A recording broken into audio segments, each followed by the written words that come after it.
morning friends and welcome to the pre-market view. US markets were marginally up over the weekend, particularly the financial stocks had some kind of positive uptick on the back of better than expected earnings from Citibank, and European markets too were up anywhere from 0.5% to almost about 2%, but when we look at the Asian markets today morning, we're seeing some weakness in Hang Seng, which is down about 0.75 point, and SGX Nifty is also suggesting that we are going to open down about 35 to 40 odd points. Most of the other peripheral markets are showing a bit of weakness. In terms of flows, friends, for the past 3 consecutive days, we are seeing the net selling by the FIs in the cash market, and the total selling is about 2,400 crore in these 3 days. Simultaneously, we've seen the domestic institutions buying to the tune of almost 2,400 odd crore. So it remains to be seen how the funds pictures plays out over the next few days in terms of inflow outflows. Overall sentiment is a bit cautious because we are seeing that on the technical parameters the structure of the market is looking quite weak. It's not really able to move up above the significant resistance levels. So I guess the approach to the market should be that of a wait and watch and a little cautious approach, because we have some important events coming up in US in terms of the US presidential elections outcome as well as the rate hike possibility. So the overall sentiment is that of the cautious one. On that note, let me invite our F&O expert to take you through important F&O cues and ideas that we can have from the derivative side. Good morning friends, we'll give analysis on derivatives. On Friday's trading session, taking mixed views from the international markets, our market did open on a positive note, and thereon we did show some kind of a relief rally where Nifty showed some kind of an positive momentum, and due to which it managed to close on a positive note with a gain of around 0.30%, settling at 8605.10. Now it was in the IT sector stocks where due to the disappointing, the result were good for the Infosys, but the guidance came out with on a disappointing note, due to which market reacted on a negative, and in the middle part of the day, market in a several number of time oscillated between negative and positive territory, struggling to find any kind of an intraday trend. But in the last 1 hour of trading session, we have seen some kind of a positive momentum, and there was a relief bounce back which we have seen in Friday's trade, due to which Nifty closed on a positive note with a gain of 0.30%. On the open interest terms, 1.80% was shaded in the open interest. In the absolute terms, 3.91 lakh shares was shaded in the open interest. Cost of carry increased from 2.5% to 7%. That is, Nifty premium did went up significantly from 7 points to currently around 20 to 23 odd points, indicating majority of the unwinding which was seen in Friday's trade was due to the short covering side. Put call ratio was unchanged at 0.93 odd levels, while volatility index decreased significantly from 15.43 to 14.89, and it decreased by around 3.5 odd percentage. Now on the option side, not major activity to highlight upon. We have seen a significant amount of call writing taking place on a constant basis. After breaching 8,700 levels in Thursday's trade, Nifty have been seeing significant amount of call writing in 8,700 call option.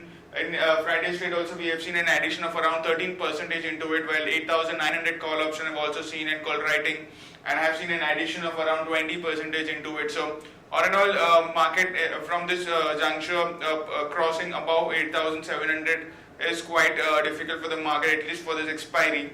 While on the put side, we have seen a continuous addition 8,500 put option, which is the highest put base, and it has the highest open interest with around 54 lakh shares into it, and we have seen a 12% addition in Friday's trade. So all in all, 8,500 will act as a crucial support for the market, since 8,540 odd levels to be precise is a very strong support for the market. Market have taken support around that level several number of times in the past, and we do expect market to take some kind of an support around that level, at least for the next 2 to 3 trading sessions, where market could act 8540 could act as a strong support. Anyway nearby could be seen market could be seen showing some kind of a relief bounce back in the coming trading session.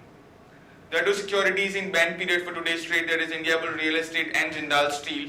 On the FIs front, in index futures, they were net buyers by 64 crores, in index options net buyers by 404 odd crores.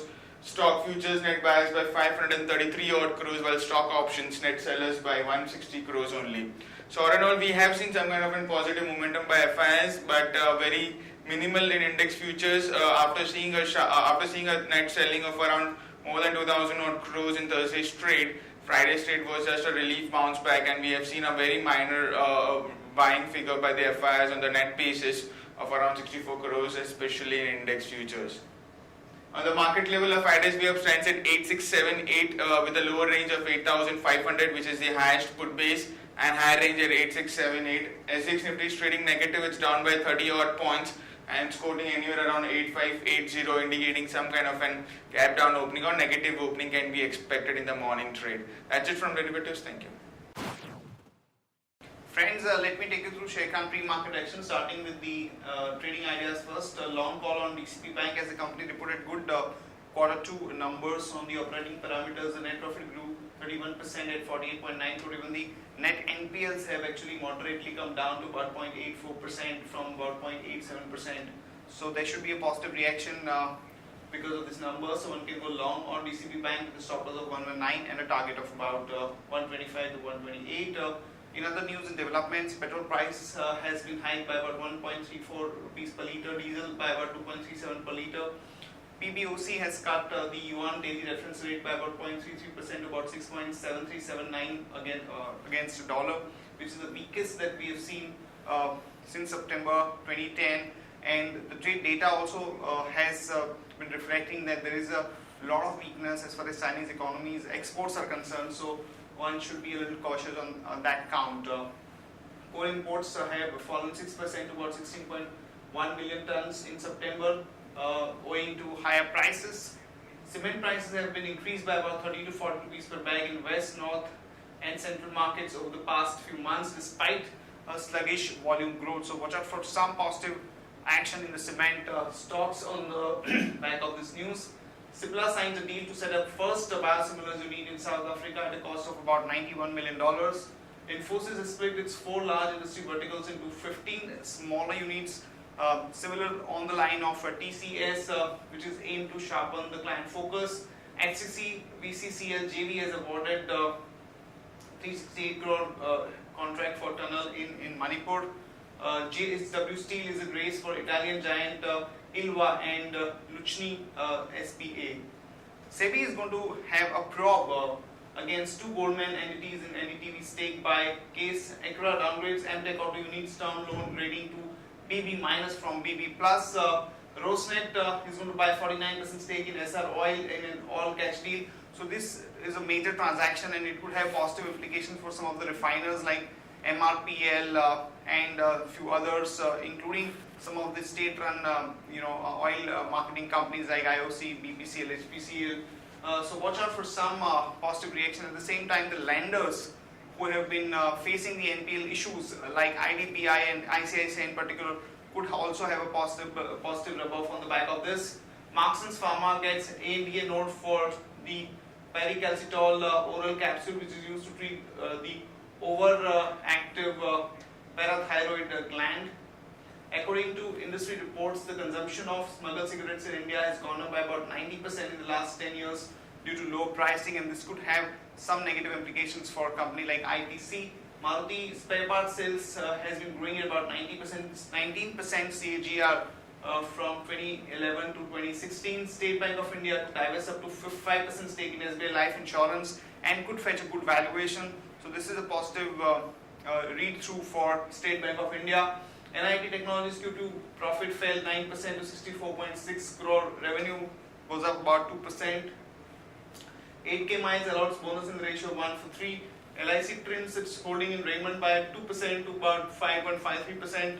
ONGC is in a race for a 2 billion Chevron asset, and Vedanta suspends work at Goa mine due to labor unrest. The companies which will be announcing numbers today: Ultratech, we are looking at a net profit of 424 crore.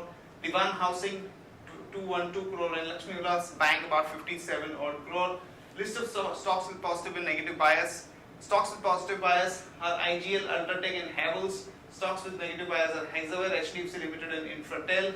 Stocks for investment advisory, stocks or investment advisory picks for investment are Bharat Electronics, Jambal Fertilizers, Manpasand Beverage, Reliance Industries, and Vanrela Holidays. These are the stocks, friends, that would be showcased at 9:30 on ET Now as well.